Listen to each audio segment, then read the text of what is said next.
안녕하세요. 휴링세스입니다. 오늘은 레포트 채점 기준에 대해서 말해보도록 하겠습니다. 저는 조교를 진짜 많이 해봤어요. 일단 석사 때 일반 화학 실험 조교 한 번, 생화학 실험 조교 한 번, 그리고 일반 화학 수업 조교도 했고 생화학 수업 조교도 했어요. 그렇게 4번 하고 박사 왔더니 또 조교하라 그래가지고 석사 때 학교는 박사한테는 조교를 안 시켰는데 여기 왔더니 3년인가 조교 의무 있다고. 생화학 실험 조교 또 2번 하고 일반 화학 수업 조교 모르겠네, 한 2-3번 했나? 그리고 교수님이랑 생화학 수업 조교도 했던 것 같아요. 그리고 여기 와서도 일반 화학 실험 조교 한 번 했습니다. 그래서 이제 레포트 채점을 여러 번 해봤는데 이게 사실 근데 학교마다 조금 다를 수는 있는데 기본적인 가이드라인이 나오기는 합니다. 근데 그래도 조교의 자율이 꽤 많은 편이고요. 조교마다 기준이 다 달라요. 조교가 다 다르게 나가잖아요. 여기 학교는 뭐 실험마다 조교가 다르기도 하고 아니면 반마다 다르기도 한데 솔직히 기준은 사람 바이 사람이라 제가 딱 말하는 게 답은 아니지만 저랑 비슷한 사람이 많을 것이라고 생각을 합니다. 그래서 오늘 말씀드리는 거는 철저히 제 기준이라는 걸 일단 말씀을 드리고요. 네, 그럼 지금부터 저는 레포트 채점을 할 때 어떤 기준을 가지고 하는지 말씀드리도록 하겠습니다. 일단 먼저 제가 제일 부탁을 드리는 부분은 조교가 하라는 게 있으면 좀 하세요. 왜 기본적인 거를 이제 알려드리고 요구를 하거든요. 저 같은 경우에는 뭐 표지를 만들어 달라, 이제 앞장 있고 그리고 들어가면은 앱스트랙트부터 뭐 인트로덕션, 데이터 쭉쭉쭉 써서 디스커션 다음 레퍼런스까지 달아주십시오 했는데 이거를 안 지키시는 분이 꽤 많이 있어요. 물론 뭐 중요하지 않은 부분이라고 할 수도 있지만 저는 이걸 중요하게 봤습니다. 데이터는 이런 식으로 처리해달라 이렇게 요구할 때도 있는데 생각보다 안 지키는 사람 진짜 많아요. 그래서 조금씩 그걸 안 하면은 깠어요. 사실 이거는 성의의 문제라고 생각을 하고요. 네, 뭐 제가 말하는 내용이나 아니면 올리는 글을 열심히 읽어주셨는지를 보는 거기도 하잖아요. 자, 2번째로 제발 그대로 베끼지 마세요.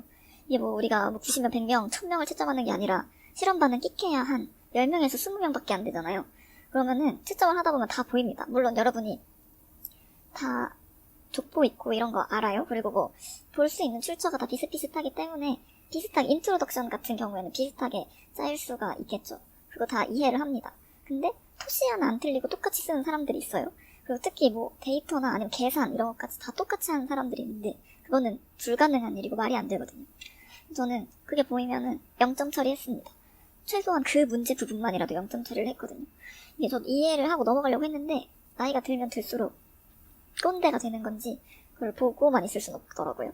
그래서 저는 철저히 0점 처리를 했으니까 아마 대부분 다 그렇게 나와 있을 거예요. 지침이 조교들한테.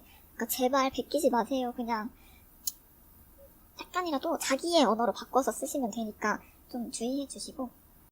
일단 무조건 길게 쓰는 사람들이 있는데 길게 쓴다고 절대 점수를 많이 주지 않습니다. 그냥 보통 조교들이 가이드를 자기도 채점을 하기 쉽기 위해서 만들어요. 이거 내용이 있으면 점수 이렇게. 근데 뭐 그걸 주저리 더 길게 쓴다고 해서 점수를 더 주지는 않고요. 조교들이 긴 레포트를 다 읽는 걸 오히려 힘들어합니다.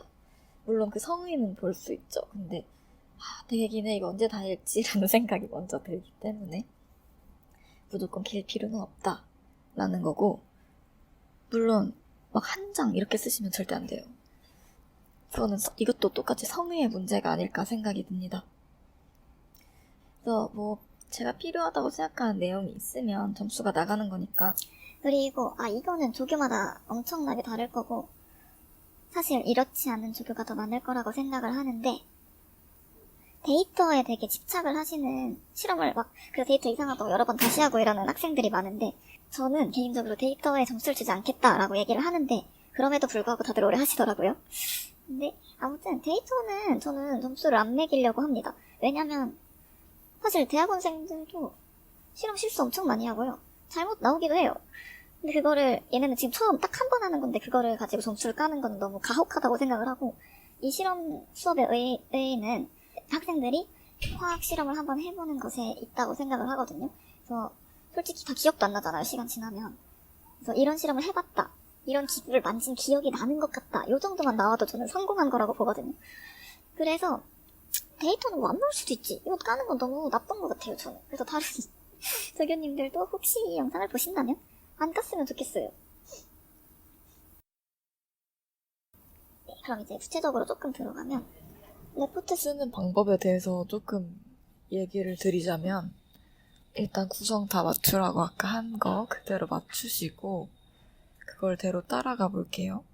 그래서 앱스트랙은 앱스트랙을 쓰는 학교가 많은지 모르겠는데 앱스트랙 같은 경우에는 저는 기준을 이렇게 잡거든요. 이제 앱스트랙이라는 게 논문을 보시는 분들은 알겠지만 논문 전체의 내용을 정말 간략하게 요약을 하는 거거든요.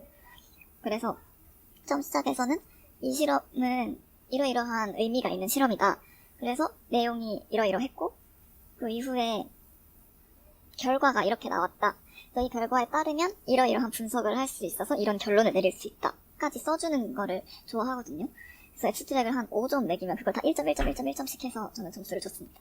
그리고 인트로덕션은 학교나 과목마다 어떻게 다른지는 모르겠는데 저희 같은 경우에는 이번 실험에서 필요했던 개념들을 쓰시면 되거든요. 그래서 뭐 많은 일반어학 책이나 이런 데 보면 어떤 게 키워드 써있던 것 같은데? 그래서 그거 써있는 거 보시고 하시면 돼요. 아니면 가이드라인을 주는 조교도 아마 있을 거예요.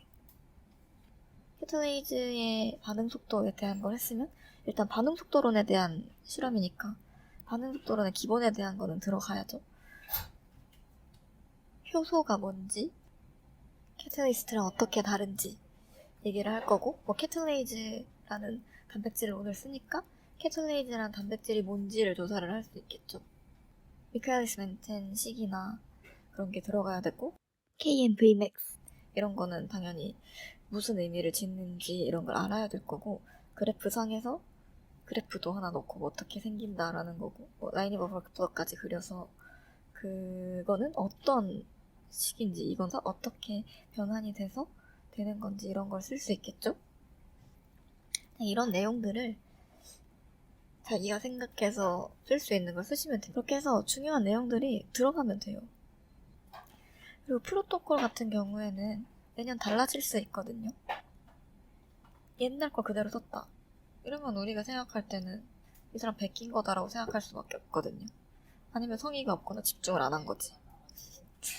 그래서 데이터보다는 저는 데이터를 어떻게 처리했는지를 봅니다. 단순 데이터가 있어도 그 데이터를 어떻게 뭐 플롯을 이제 그래프를 그린다든지 뭐 계산을 해서 속도를 구한다든지 농도를 구하고 뭐 결론을 A는 뭐다 뭐 이런 결론을 내리는 거 실험이 안 될 수도 있는 거지. 그래서 뭐 이런 건 이렇게 문제 때문에 안 됐던 것 같다. 이런 과정을 쓰는 걸 저는 더 좋아합니다. 그래서 뭐 일부러 오차를 내거나 레포트 쓰려고 일부러 그걸 만드실 필요는 없다고 생각을 하고 예전에 어떤 오빠가 아예 그 몰수 계산하는 아보가드로 수 실험에서 6.02 곱하기 10의 23등이 정말 정확히 나왔대요. 그런데 조교가 이거는 말이 안 된다 하고 이거는 베낀 거다 하고 점수를 깠다는데 말도 안 되는 일이라고 생각합니다. 그건 조교가 잘못한 거예요. 악당 조교.